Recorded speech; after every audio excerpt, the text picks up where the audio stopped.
అందరికీ శుభోదయం.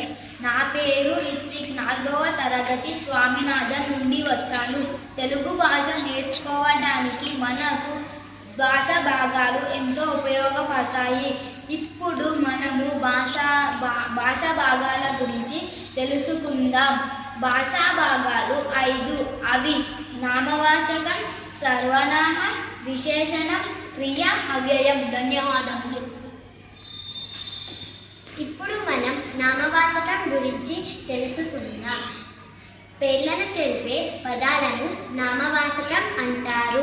ఉదాహరణకు పక్షుల పేర్లు, జంతువుల పేర్లు, మనుషుల పేర్లు, వస్తువుల పేర్లు తెలిపేది నామవాచకం. ధన్యవాదాలు. ఇప్పుడు మనము సర్వనామం గురించి తెలుసుకుందాము. సర్వనామం అంటే నామవాచకానికి బదులుగా వాడే పదాలను సర్వనామం అంటారు. ఉదాహరణకు వాడు, వీడు, అతడు, ఆమె, నువ్వు, నేను, అది, ఇది వీటిని సర్వనామం అంటారు. ధన్యవాదములు. ఇప్పుడు మనం విశేషణం గురించి తెలుసుకుందాం. నామవాచకానికి సర్వనామానికి ఉన్న గుణాన్ని తెలిపేది విశేషణం అంటారు. ఉదాహరణకు తెలుగు భాష తీయగా ఉంటుంది, తేనె తీయగా ఉంటుంది, చల్లని ఈ వెన్నెల, చక్కని పూల తోట, వేడి అన్నము వీటిని విశేషణం అంటారు. ధన్యవాదములు. ఇప్పుడు నేను క్రియ గురించి చెప్పబోతున్నాను.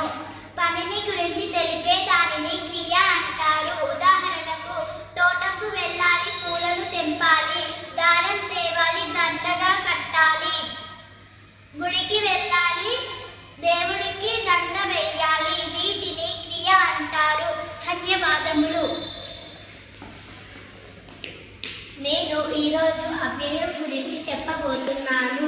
లింగ వచన విభక్తులు లేనిది అంటే స్త్రీలకు, పురుషులకు చెందని పదాలను అవ్యయం అంటారు.